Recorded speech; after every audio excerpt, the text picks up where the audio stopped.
Sécurité humaine, formation professionnelle, accueil. Décidez d'agir avec Fiducial Sécurité, l'expert français de la sécurité privée, présente Sud Radio, les vraies voix qui font bouger la France, les vraies voix de l'emploi. Sud Radio, les vraies voix qui font bouger la France, Philippe Rossi. Et on parle emploi jusqu'à 20h avec Jérôme Laverny, directeur du réseau national Mission Emploi qui est avec nous. Et vous, évidemment, 0826 300 300, c'est le numéro du standard de Sud Radio. C'est ça qui vous y attend pour participer, réagir, témoigner. 718 000 contrats d'apprentis signés en 2021. On en avait parlé la semaine dernière, un record absolu en France.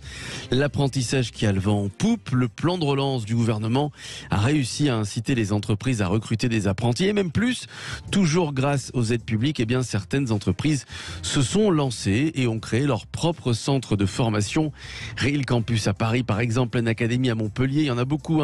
L'Industrie, c'est Astin, de plus en plus d'entreprises qui, souvent, ont du mal à recruter, qui ont donc mis en place leur propre filière de formation apprentissage. La solution passe-t-elle par les entreprises? On va tenter de répondre à cette question avec nos invités et je vous demande de les accueillir. Étienne Agenot qui est avec nous, directeur du développement du capital humain chez Wicaire. Bonsoir Étienne Agenot. Bonsoir. Bonsoir à vous. Stéphanie Sanchez est également avec nous, DRH de Fiducial Sécurité. Bonsoir Madame Sanchez. Bonsoir. Bienvenue sur Sud Radio. Jérôme Laverny, on va commencer avec vous. Vous êtes au téléphone, Jérôme Laverny. Vous êtes dans votre voiture, un petit peu pris dans la circulation. Vous n'allez pas tarder à arriver. Mais en attendant, Jérôme Laverny, c'est vrai que c'est un vrai phénomène depuis quelque temps, ces entreprises qui créent leur propre CFA. Oui, tout à fait, Philippe. On avait vu une magistrale démonstration la semaine dernière avec l'entreprise des transports Guinel de la mise en place d'une formation, mais par l'intermédiaire d'un centre de formation d'apprentis, mais en ajustement et des futurs recrutements.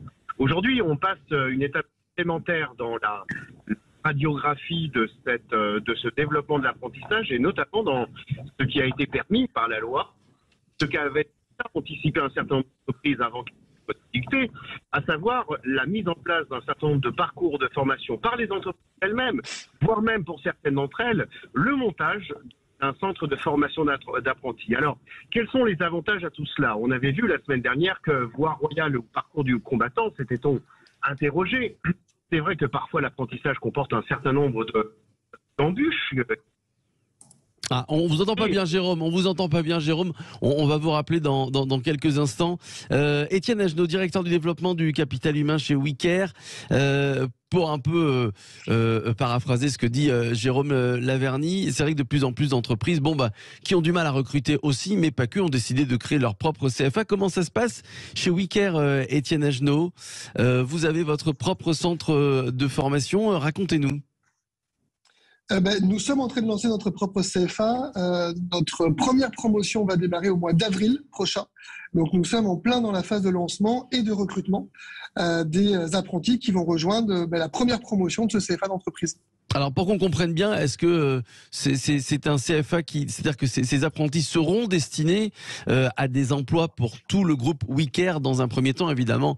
Après, ils font leur vie, cela va de soi, mais c'est ça le deal, c'est on ouvre le CFA, on forme ces apprentis pour ensuite en profiter, pardonnez-moi l'expression. L'idée, en effet, le groupe Wicaire, juste pour resituer pour tout le monde, le groupe Wicaire, c'est le leader français du service à la personne. Tout à fait, oui. On est sur un secteur, en effet, qui connaît de nombreux besoins sur nos différents métiers, nos différentes activités. Et notre enjeu premier, en effet, c'est d'accompagner la croissance de nos différentes activités, les besoins qu'on peut avoir. Et donc, l'objectif, c'est de former nos futurs collaborateurs, mais également les futurs collaborateurs de nos partenaires franchisés, avec une volonté qui est vraiment à la fois d'accompagner la formation des jeunes sur des métiers en croissance, mais également l'intérêt pour nous de ce CFA, c'est d'aller créer des formations qui n'existent pas aujourd'hui sur le marché. On est en train de lancer un nouveau parcours autour du métier qu'on appelle conseiller commercial dans les SAP. C'est un métier qui nécessite des expertises particulières. Il y a notre secteur d'activité. Aujourd'hui, vous avez des formations très génériques autour du métier commercial qui peuvent exister. Mais une formation spécifique d'un niveau Bac+2 dédiée aux métiers commerciaux dans les SAP n'existe pas aujourd'hui. Et donc, nous lançons également des nouvelles formations sur le marché en lien avec des partenaires sur lesquels on vient s'appuyer pour nous permettre de lancer ces formations plus rapidement. Mais notre enjeu aussi, c'est d'accompagner l'évolution des métiers de notre secteur et de répondre aussi à des besoins sur des métiers émergents. Ouais. C'est vrai, Jérôme Laverny, que aujourd'hui, ce qui compte quand même beaucoup pour les entreprises, c'est avant tout l'expérience professionnelle. Et alors, quoi de mieux que d'avoir une expérience professionnelle étalée sur 2 ans en général, que de faire appel à des apprentis, Jérôme? Je rappelle le triptyque du gain que vient d'écrire Monsieur Agenot. Oui. Une formation assurée, une formation gratuite puisqu'elle était dans le cadre d'un apprentissage, une expérience terrain et en plus une période rémunérée. J'ajouterais bien volontiers un avantage supplémentaire que M. Agenot vient d'évoquer. Les entreprises doivent aller droit au but, et droit au but notamment des compétences qu'elles exigent dans les futurs collaborateurs pour rejoindre leur rang. Or là, eh bien, on va avoir une formation commerciale telle qu'elle vient d'être décrite, qui va pouvoir être un marchepied parfois beaucoup plus opérationnel, beaucoup plus efficace, beaucoup plus efficient que certains BTS. Alors, je ne suis pas en train de les critiquer, mais ça va être pour un jeune, notamment, la possibilité d'intégrer une fonction commerciale en l'espèce, en lien avec le secteur du service à la personne, mais qui va pouvoir être transposable et qui va pouvoir supposer également une progression verticale au sein de l'entreprise, dans une promotion managériale, par exemple. Ouais. Stéphanie Sanchez, DRH de Fiducial Sécurité, on l'a dit, hein, beaucoup d'entreprises et de groupes créent leur propre centre de formation parce que aussi, et avant tout, ils ont du mal à recruter. Est-ce que, pour ce qui est des agents de sécurité, est-ce que les recrutements sont difficiles, Stéphanie Sanchez, aujourd'hui? Alors oui, on a déjà été amené à en parler, je crois. On a de vraies difficultés. C'est vrai. Avec vous. C'est à peu près, en tout cas chez Fiducial, on compte 10 000 salariés à peu près en sécurité. C'est entre 400 et 500 postes en permanence à pourvoir. Donc c'est vrai que l'alternance, la formation professionnelle sont des vecteurs d'intégration. Mais pour reprendre ce qui était dit, c'est aussi de créer des formations qui n'existent pas aujourd'hui. Oui. On avait été amené à l'évoquer, hein, il y a très peu de filières de formation, il y a très peu d'apprentis dans nos métiers. Donc finalement, on ne forme pas suffisamment de jeunes à découvrir nos activités. Or, il y a des besoins qui évoluent, qui changent. Donc nous, on a notre organisme de formation, hein, FPSG, qui forme aujourd'hui, alors via de l'alternance, via des POEC, via différents dispositifs qui existent en France. On a une 50aine d'apprentis aujourd'hui dans nos effectifs. C'est assez nouveau, hein, on essaye de développer ça. Par contre, on est effectivement, nous, en réflexion pour aller créer un CFA, justement, pour aller encore mieux adapter les formations qui existent à nos besoins et aux besoins de nos clients. Oui. Vous regrettez aujourd'hui que, mis à part vous qui êtes en train et qui l'avez mis en place, qu'il n'y ait pas de formation pour être agent de sécurité? On aurait pu imaginer par exemple un bac professionnel autour de ce métier. Alors, ça existe. Hein. Aujourd'hui, ça existe. Hein. Il manquait le BTS jusqu'à il y a encore quelques mois, mais la branche professionnelle l'a mis en place. Donc, on a les cursus. En fait, notre principale problématique, mais je pense que vous rencontrez, monsieur, la même chose, c'est la valorisation de nos métiers, la connaissance qu'il y en a. Aujourd'hui, il y a à peu près 5000 jeunes qui suivent des formations en lien avec la sécurité, que ce soit du CAP au bac plus 3, 4. C'est totalement insuffisant. On parle de 15 000, 20 000 postes à pourvoir avec les JO, la Coupe du Monde, etc. Je pense que c'est plutôt une problématique de valorisation, de connaissance de nos métiers et peut-être aussi d'adaptation de ces formations aux réels besoins. Enfin, on l'avait évoqué, je crois, à une autre reprise, la nécessité de parler anglais ou de maîtriser les outils informatiques. C'est vrai que c'est des choses qu'on peut intégrer dans des formations qualifiantes ou en tout cas en alternance dans l'entreprise, qui existent moins dans les cursus initiaux aujourd'hui. Alors, est-ce que les entreprises doivent elles-mêmes former les salariés 0826 300 300, c'est le numéro du standard de Sud Radio. Florian est avec nous, bonsoir. Bonsoir. Bonsoir Florian, vous nous appelez d'Antony. Oui. En région parisienne. Alors, dites-moi tout, Florian. Vous approuvez déjà l'initiative de ces entreprises et de plus en plus qui finalement, et grâce aux aides publiques, on doit le dire, depuis 2018, créent leur propre CFA? Bah oui, moi j'approuve totalement, d'autant que c'est renoué en fait avec des traditions, parce qu'on se moque beaucoup de certains qui disent c'était mieux avant. C'est pas que c'était mieux avant, mais on peut s'inspirer du passé, puisque en fait on redécouvre l'apprentissage en définitive. Et ça c'est une bonne chose. Moi je sais que j'ai eu des élèves, si vous voulez, qui n'attendaient qu'une chose, notamment en quatrième, c'est de pouvoir partir pour faire de l'apprentissage, et c'est pas possible. Et c'est bien dommage, si vous voulez, que l'administration n'accède pas aux demandes des entreprises de ce point de vue-là. Parce que franchement, c'était des élèves qui étaient charmants, mais qui s'ennuyaient profondément et qui voulaient réellement travailler. Et donc, moi, je trouve que c'est une bonne chose. Donc, on renoue en fait des traditions vieilles de plusieurs siècles. Moi, je me souviens des compagnons imprimeurs du XVIe siècle qui étaient pris par les patrons, qui étaient nourris, blanchis, logés. Et bon, alors le salaire, c'était un peu différent parce que la nourriture faisait partie, si vous voulez, de leur rétribution. Mais tout ça, ça à prendre en compte. Et quand même, il faut bien penser que l'entreprise, elle sait ce qui est bon, elle sait transmettre aussi. D'autre part, il y a quelqu'un qui parlait de l'expérience. Ben, il faut pouvoir la transmettre et c'est mieux que d'aller dans quelque chose qui est extérieur à l'entreprise. Vous êtes professeur, Florian ? Oui. Vos élèves sont, j'ai cru entendre la classe de 4e. C'est ça, vos élèves ont 13 ans, 14 ans. Donc vous dites qu'il y en a qui, concrètement, veulent entrer tout de suite dans le milieu du travail. Qui veulent véritablement, et j'en ai eu un en particulier, bon il y en a eu d'autres, qui n'hésitaient pas à se lever à 4 heures du matin alors qu'ils s'ennuyaient profondément en cours. Et on peut d'autant plus le faire, si vous voulez, aujourd'hui, que il y a des formations qui sont à côté. J'entendais aussi un des intervenants qui parlait de savoir maîtriser l'anglais, donc on peut très bien coupler tout ça.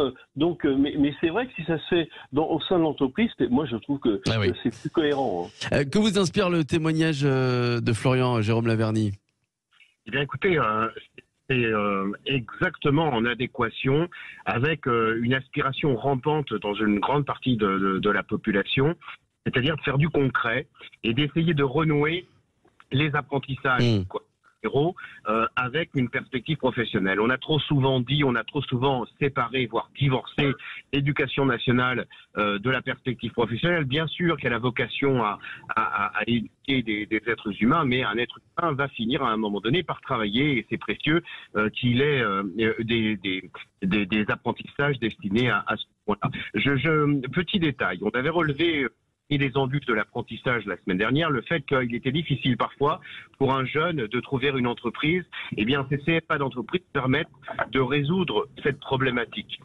On avait souligné aussi parfois un travers dans un organisme de formation à inclure dans des parcours de formation des choses qui n'étaient pas forcément nécessaires.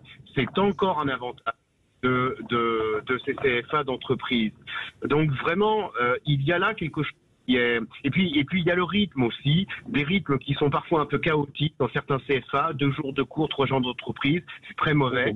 Et bien là, pour le coup, les entreprises vont véritablement de façon très concrète, au mieux des aspirations du terrain, c'est-à-dire du travail effectué dans leurs équipes et de l'organisation personnelle des apprentis. Oui. Et Étienne Agenot, pour revenir sur ce que disait Florian, alors c'est vrai que depuis quelques années, le gouvernement, on peut le dire, on peut le saluer, a mis le paquet sur l'apprentissage, et ça marche d'ailleurs. Pour ce qui est de l'éducation nationale, Étienne Agenot, vous aussi, vous déplorez, comme beaucoup de patrons d'entreprise, le fait que l'éducation nationale n'évolue pas trop, reste en retrait.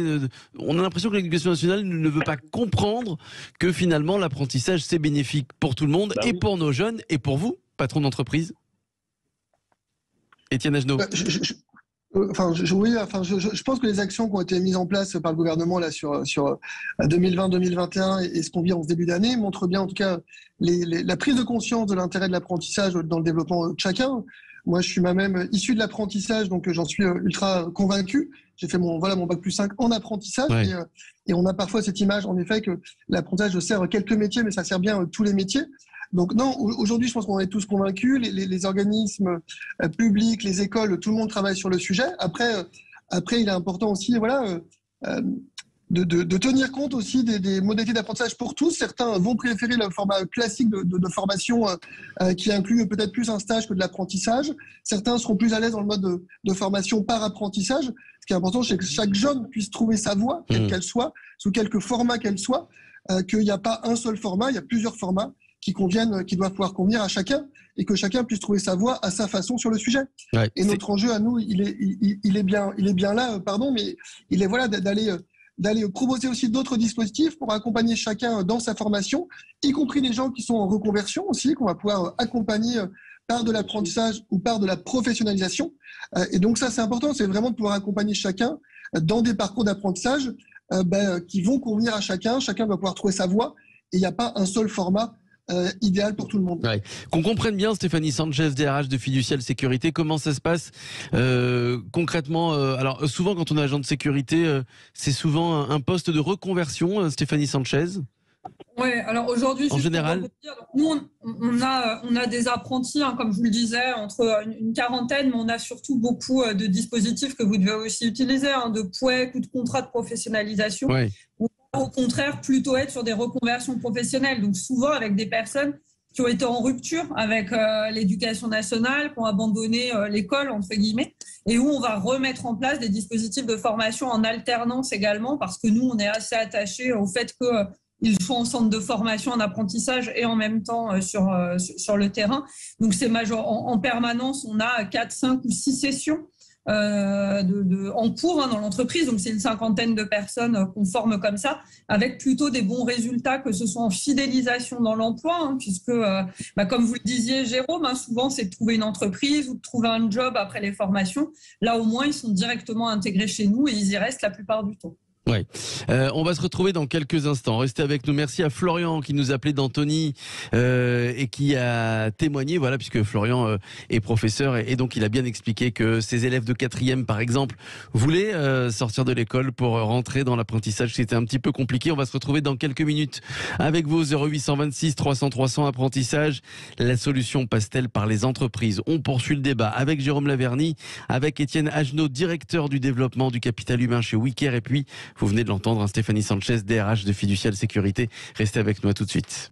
Sécurité humaine, formation professionnelle, accueil. Décidez d'agir avec Fiducial Sécurité, l'expert français de la sécurité privée, présente Sud Radio, les vraies voix qui font bouger la France, les vraies voix de l'emploi. Et vous écoutez les vraies voix de l'emploi sur Sud Radio à 19h46 avec Jérôme Laverny, directeur du réseau national Mission Emploi. Étienne Agenot est avec nous, directeur du développement du capital humain chez Wiker. Stéphanie Sanchez, DRH de Fiducial Sécurité. Apprentissage, la solution passe-t-elle par les entreprises? Eh bien, c'est le thème de cette deuxième partie des vraies voix de l'emploi ce soir, et depuis 19h25, on débat autour de cette question. Étienne Agenot, et je poserai la même question à Stéphanie Sanchez. Comment vous voyez ou comment vous espérez l'apprentissage dans une dizaine d'années? Est-ce que toutes les entreprises, par exemple, auront leur CFA? Pas forcément. Il y a un travail important qui est fait par les organismes de formation, et donc il ne s'agit pas de créer son CFA pour créer son CFA. Enfin, c'est pas une logique en soi et une fin en soi. On le fait nous pour répondre à des besoins sur des nouveaux métiers émergents, mais on le fait aussi avec des partenaires et avec des écoles existantes. Donc non, toutes les entreprises n'auront pas leur CFA.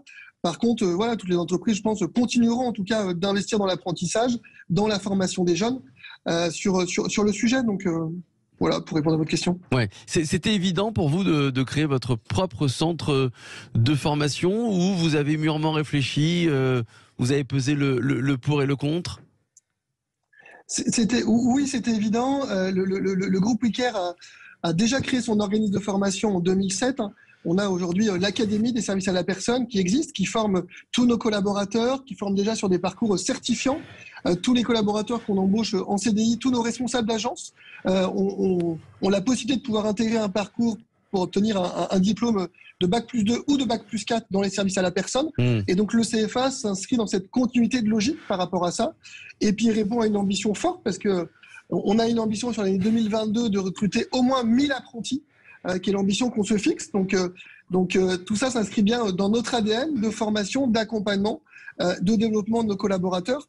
Et donc, c'est une suite logique de ce qui a déjà été mis en place depuis de nombreuses années. Ouais. Stéphanie Sanchez, et après je vous donne la parole, Jérôme Laverny, le temps que vous repreniez un petit peu votre souffle. Stéphanie Sanchez, donc, vous formez les agents de sécurité pour Fiducial Sécurité. Est-ce qu'on peut imaginer que vous les formiez aussi pour d'autres entreprises que Fiducial, par exemple? Alors c'est déjà le cas. C'est déjà le cas, oui.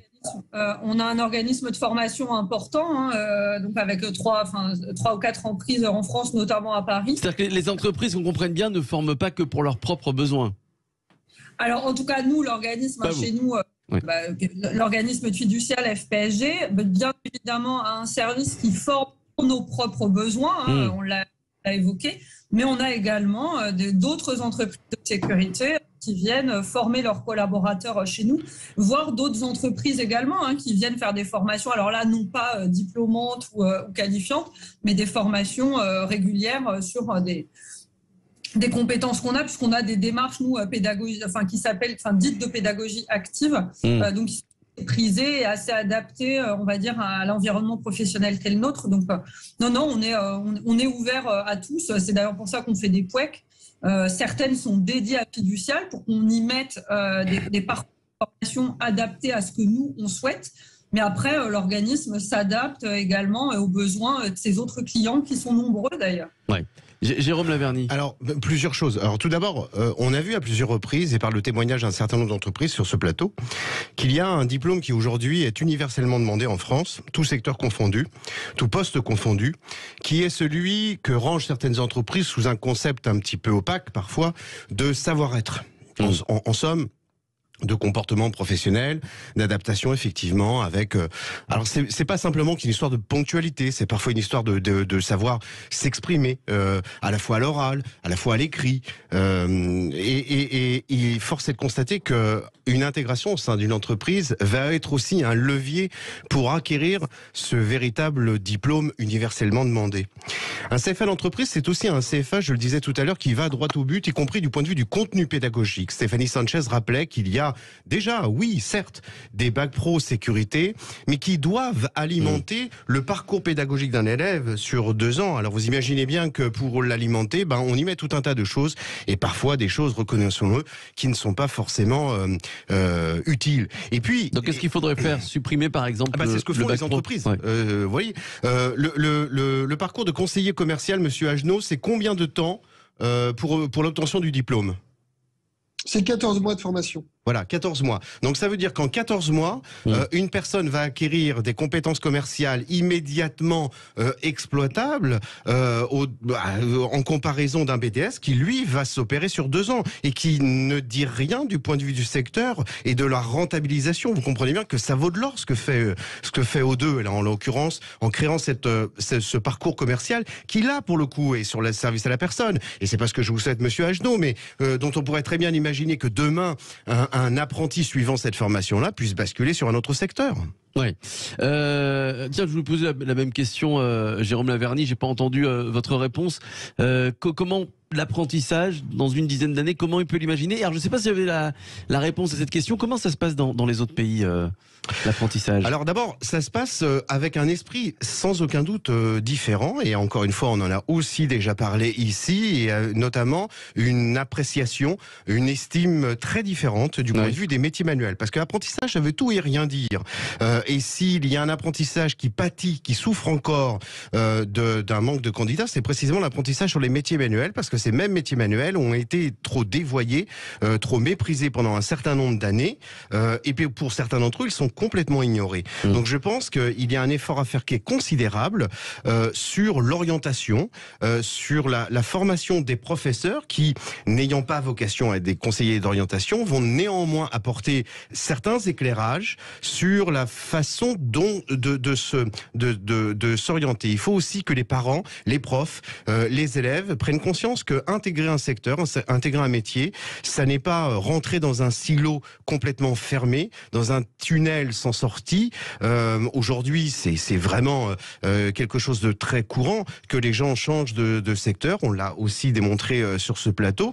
Eh bien, il faut qu'un apprenti prenne cet apprentissage-là comme une première étape préparatoire aléatoire du reste, peut-être, sans forcément se mettre la pression à essayer de jouer les Nostradamus et à essayer de prédire ce qui va se passer par la suite. Donc je pense que s'il y a encore un effort à faire sur l'apprentissage, c'est immanquablement sur la communication et notamment des métiers manuels et sur l'orientation, bien entendu, développer ces CFA d'apprentissage d'entreprise, parce que vraiment ça c'est absolument génial pour tout le monde, à commencer pour les jeunes. Alors comment ça se passe, tiens, Stéphanie Sanchez, je parlais d'aide publique tout à l'heure. Quand une entreprise veut créer son propre centre de formation, on imagine que ça coûte cher. Comment vous organisez votre budget ? Nous, on a des réflexions par rapport à ça. Enfin, vous le savez qu'il y a une loi en 2018, je crois, qui a facilité grandement la création des CFA d'entreprise. C'est pas des choses qu'on faisait avant. Après, nous, c'est vrai qu'on a voulu, dans un premier temps, développer, voir si c'était adapté, si on arrivait à intégrer un nombre suffisant d'alternants. Donc aujourd'hui, on a une 50aine, comme je vous le disais, donc ce qui est un seuil a priori acceptable pour lancer cette démarche. Après, aujourd'hui, tout l'enjeu est lié au financement, puisque vous le savez, il y a une forme avec un système de coût au contrat désormais. Le cas avant. Et c'est vrai que du coup, enfin, je ne sais pas comment vous le faites chez O2, mais il y a vraiment un seuil minimum d'apprentis à avoir pour que ça soit rentable. Après, je pense qu'au départ, on parle depuis tout à l'heure finalement de combler des problématiques de recrutement. Je pense qu'il ne faut pas aborder ça comme un centre de coût, mais plutôt comme une option pour intégrer des collaborateurs, les former, parce que je ne suis pas sûre que ce soit une activité qui devienne rentable. C'est vraiment plutôt un élément complémentaire de la politique de formation ou de recrutement de l'entreprise. Ouais. Tiens, avant de donner la parole à Jérôme Laverny, elle vous interpellait, Stéphanie Sanchez. Étienne Agenot, comment ça se passe chez O2 ? Mais on est dans la même logique. C'est un investissement qu'on fait dans la formation qui vise à préparer, accompagner des personnes sur nos métiers, sur nos besoins. Ce qu'on disait, on est dans le concret, on est dans l'opérationnel, on répond à des vrais besoins. Et d'ailleurs, les apprentis qu'on recrute sur nos métiers d'auxiliaire de vie aux familles, on les recrute en contrat d'apprentissage CDI. Parce que nous sommes déjà sur un métier, nous avons des besoins derrière, et donc notre enjeu est bien de former et d'accompagner. Et donc on propose l'emploi, la formation et le CDI sur ces métiers. Et en effet, on est sur des seuils, les seuils de 50, 100 apprentis sont les seuils assez standards en termes d'aspects budgétaires liés au coût au contrat. Mais en tout cas, on est plutôt dans une logique d'investissement dans des recrutements, dans des besoins et dans la formation de nos futurs collaborateurs. Jérôme Laverny. Ces CFA d'entreprise apportent pour nos auditeurs, qu'ils soient parents ou jeunes, deux informations fondamentales et capitales dans la période que nous allons entamer aujourd'hui de recherche de voie pour les jeunes. Premièrement, peut-être la recommandation qu'on pourrait adresser aujourd'hui à ces mêmes parents et à ces mêmes jeunes d'inverser la donne de cette recherche, à savoir non pas de se contenter d'une inscription en CFA et ensuite de plier bagages en laissant passer l'été pour aller chercher une entreprise. Non, faire l'inverse. Chercher une entreprise. Commencer par chercher une entreprise et ensuite chercher un CFA. Croyez-moi que quand on a une entreprise d'accueil en poche, les portes de tous les CFA s'ouvrent assez facilement. Et puis, il y a une deuxième information que donne l'existence de ces CFA d'entreprise, c'est qu'il ne faut pas s'arrêter, se cantonner à un métier en particulier, voire décliner les recherches sur des métiers connexes, parce que parfois, il y a la possibilité d'intégrer un secteur, encore une fois, avec ce triple gain, formation gratuite, formation rémunérée, expérience au sein de l'entreprise et Monsieur Agenot le rappelait à l'instant, voire même une cerise sur le gâteau et donc un quatrième gain, celui d'un recrutement futur. Donc s'il vous plaît, auditeurs, jeunes ou parents, renversez la donne, allez chercher une entreprise et ensuite inscrivez en CFA et élargissez le champ des recherches. C'est une aventure passionnante qui commence en ce début d'année. Vous avez raison, parce que quand on va sur Internet ou sur les réseaux sociaux, on se rend compte souvent de la galère, entre guillemets, de ces apprentis qui recherchent une entreprise. C'est extrêmement compliqué. Merci à vous. Merci Jérôme Laverny, directeur du réseau national Mission Emploi. Merci à vous, Étienne Agenot. Vous êtes directeur du développement du capital humain chez Wicker. Et puis Stéphanie Sanchez, qui a participé à cette émission, à ce débat DRH de Fiducial Sécurité. Évidemment, on aura l'occasion de reparler apprentissage, CFA, centre de formation, dans une prochaine émission. Dans quelques minutes, vous avez rendez-vous avec le Loft Musique et ce soir, Yvan Cujous qui reçoit le chanteur Le Noiseur. Restez avec nous. À tout de suite, le Loft dans quelques instants. À tout de suite.